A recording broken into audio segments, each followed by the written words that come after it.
Homeschooling is one of the most meaningful things we can do as moms, but it comes with challenges, some very real challenges. If you've ever felt overwhelmed, you are not alone. Hi, I'm Adriana Zoder. I have been homeschooling my children for 12 years and counting, and I know all about carrying the weight of their education on my shoulders. In this video, we're going to look at 5 pain points that homeschooling moms feel and solutions. We're going to have solutions together. So let's dive in. Number 1. The number 1 point that overwhelms homeschool moms is juggling multiple children and subjects, right? It's a whole school. And sometimes you feel like you're going between high school English and algebra to handwriting with the little ones. And then you've got history and all these things, science, foreign languages. What do you do? So the solution is not to do more. Hear me out. The solution is not to do more. The solution is to get organized in a simple daily routine. So don't look for a schedule, look for a routine. And block scheduling. Block scheduling is going to help you a lot, because what you can do is get the more independent kids, the older kids, to work on their own while you're over here teaching the little ones. And then you switch. And, one of the older kids can also watch the little ones when the switch happens. And then it's great. Then you can actually even spend time with the older kids and just checking what they're doing. So that was pain point number 1, over scheduling multiple kids, multiple subjects. You just have to get a little more organized. And I have a solution for you in the description box. I put a free PDF download, Organize Your Homeschool in 1 hour. 1 hour.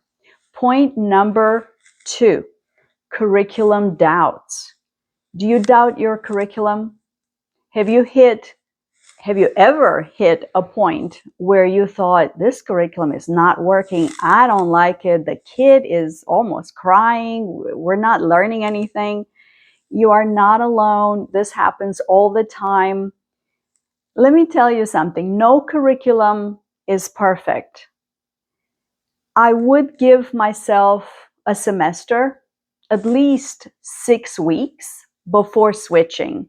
So I would really kind of push through for about a semester and then switch the curriculum. That's the solution. You got to switch. This is the freedom we have as homeschoolers. We can switch the curriculum. Point number 3, overbooking. Overbooking.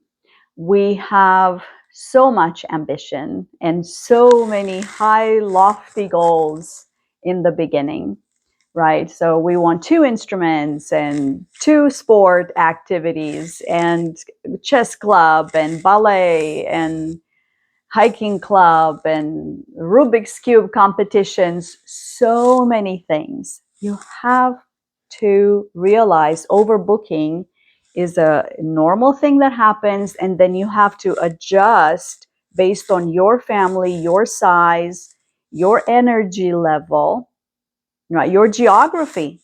Personally, I live 1 hour away from everything. 1 hour away from youth orchestra, from co-op, from church. I'm just 1 hour away. Okay, I had to accept this early on, but that meant I had to limit myself. So the solution is 1 instrument, 1 sport. That's it. If you want to do other things, again, it's up to you. Depends on your number of children and your resources. And so point number 3 is don't overbook. Instead, limit what your commitments are outside the home. Point number 4, isolation. That is the opposite of overbooking. When you're at home alone with the kids, there's an isolation that happens anyway, and it's by design, and we like that to a degree, right? This is one of the many reasons why you decided to come home with your children or stay home from the very beginning, like I did. I didn't want to put my children in a sea of children, 17, 25 other kids in the classroom. So isolation can become a real problem, a real pain point, if you don't have at least one outing a week. And I don't mean just church, right? You need to find a club of some sort. We were in a hiking club for several years. You can find many other activities that happen once a week with other homeschoolers. A co-op is the first idea that a lot of people, that's the first thing that comes to mind, right? Right now, back in the 90s, there were no co-ops. In the early 2000s, there were no co-ops. Now everybody thinks co-op. We tried a co-op in high school. We tried in K through 8. It wasn't for us. So even with that, I'm giving you this solution as take it with a grain of salt. It may not be the ideal for your family, a co-op, but it does take care of a lot of things. For instance, I did not want to teach chemistry with lab. I did not want to teach American Sign Language. I did not want to put my kids in front of a screen for yet one more class, because American Sign Language, you can learn that online so well. There are videos, there are wonderful tutorials. And I just didn't want to do that. We found a lady at the co-op who's actually deaf. She's married to a deaf preacher. And she was amazing with my daughter. My daughter just loves American Sign Language. And she did not want to learn French from me. She wanted to learn American Sign Language for her foreign language requirement in the United States. The high school diploma has 1 credit of foreign languages. That's 2 years of in school. And so there you go. We went to co-op for that, and it was amazing. We went to co-op for psychology, for chemistry with lab, and that provides the remedy to isolation as well. My kids made friends. They're going to graduate on a stage with people that they look around and, okay, I've seen you for the past 4 years. I know who you are. You know what I'm saying? So isolation is a big pain point. Non-homeschoolers, that's the first thing they accuse us of. What about socialization? So make sure that isolation doesn't happen, but also watch for overbooking, which leads me to point number 5, setbacks and illness. This is real life, real people, homeschool real children. There are job situations, there are grandmas and grandpas, there are many things that happen all around us, which may preclude us from keeping that perfect routine, that perfect learning. It keeps us from hitting our goals. Don't panic. Give yourself grace. Give yourself light learning mode. That's what I call it, a light learning mode. You get to the point where your kids can watch a documentary. Your kids can build a Lego project. Your little ones can be watched by your older kids or a friend or a neighbor who's also homeschooling.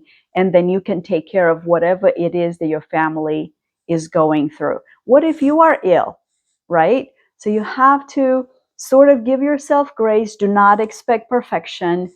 And think about the season of life you're in, right? If you know that daddy has to switch jobs and the house has to get packed in 1 week and then you go, then no learning. There's a lot of learning that happens outside the books.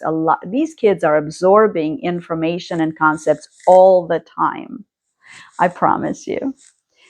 And so if you have received value from my videos, I hope that you will click like and subscribe.